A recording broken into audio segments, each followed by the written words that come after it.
let's move on. Bill Cosby's wife of many years finally broke her silence. So my thoughts from you, Billy. Here's a woman who's, most women would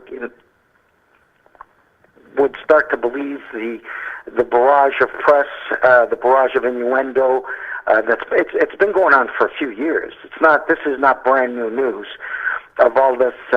These allegations against the great television icon, comedian, has been around for many decades.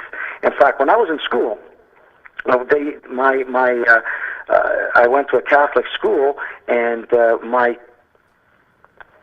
catechism class, or whatever we took, a religion class, they would play Bill Cosby records because he was very prolific on Christianity. He also was very proud as a comedian that he never cursed, unlike me. And so, what's your thoughts on his wife breaking her silence and just dumping on the media? Well, I feel badly for her. On the other hand, I'm proud of her defense of her husband. So I have an ambivalent comment. I don't think there's any doubt in my mind that Bill Cosby was a major league skin dog and liked to play around. So you're impressed by her loyalty, basically, right? That's what impressed you. Yeah. The loyalty of his wife. Because loyalty is everything to a man. And she has no reason to think otherwise, because obviously she has not been told. So you either believe the women or you believe Bill. And she believes Bill, and good for her. I guess she believes Bill because of, the judge has got to hear both sides of the story. There's the allegations, right? And they could be 100% guaranteed true. And then there's the evidence on his side that these women did come back a second time and a third time. Yes. Yes. So if she's forgiven her husband as a womanizer, right, and she accepted that as part of their wedding, one of his character flaws, she does not accept that he's a rapist or somebody who's sexually a sexual predator that does things. Well, that's what a rapist is, against a woman's will. So she doesn't accept that based on. Even I saw some of the interviews where the women have admitted that they went back to him a second time and a third time. Yeah. Perry, what's your thoughts on that? I think that, again, I'm somewhat ambivalent about the whole thing myself. I mean, yeah, she's standing behind her man, and that's great. But if these women have a legitimate case, then that'll be up to the courts to decide. But yesterday, two high-powered, one who was a district attorney and a lawyer, and then back to district attorney, said it's impossible for him to be convicted, whether it's true or not. It happened a long time ago. There's no evidence. It's hearsay. Well, we've seen the same thing here. Again, we're going to go through this with the Jian Ghomeshi thing, with things that happened a long time ago. In that particular case, there does appear to be some evidence. But if this is a situation here where a bunch of women are saying the same type of thing, and we saw it here what happened, there's going to come some lawyer that will he's going to have to hire himself some high-profile lawyer to defend himself, or there's going to be some lawyer, the prosecutor. Or also the grand jury is going to have a huge conundrum on processing this to him being charged with a crime. There's a lot of evidence that's against him, and it could be saying that the first woman who made a statement, the other, based on what how the press has really gone forward with this, could align her stories, right? I don't get it. I mean, we're at the point now, is evidence the way to convict somebody, or is it not? I mean, in criminal court, it should be beyond a reasonable doubt. Well, and I think evidence has to be the penultimate solution. It has to be. Without evidence, you convict somebody without evidence, I think the whole judicial system just goes straight down the fucking drain. Of course it does. And this is all, the Bill Cosby situation is all he says, she says.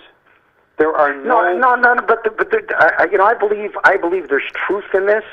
So do I. What I believe is the truth has to be brought up properly, and the truth has to be brought up to the point where the evidence is compelling to charge this man and convict him. There is no evidence, Frank, other than what Bill says and what she says.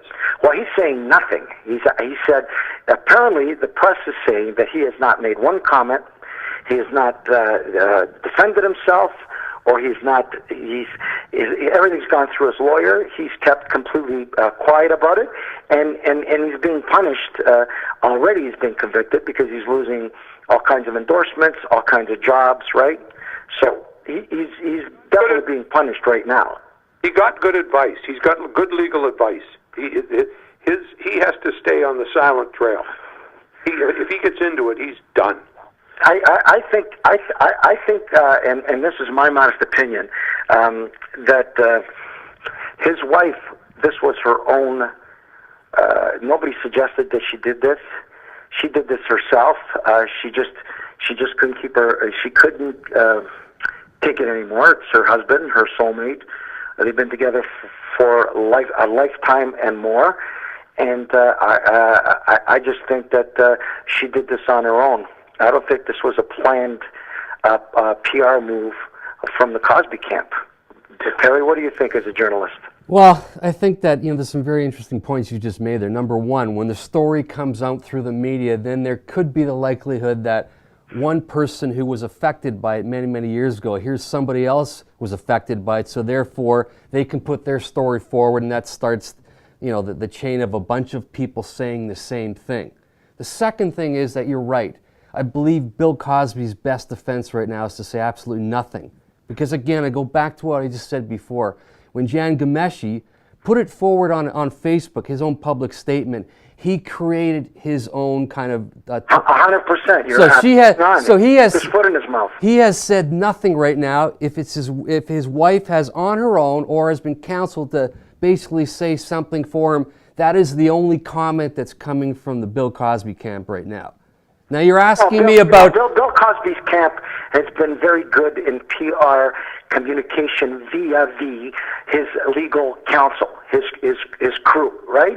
He has not denied anything, and he's not made any admissions. He is 100%, and some people who know him very well, very, very, very well, say that this is not within his character, right? And now everybody's coming out of the woodwork. The first 2 people, then 3, then 5, then 6, then 7. They all have stories, right? And I believe that where there's smoke, there's fire. But evidence has to be compelling to destroy a man. I mean, his career is destroyed.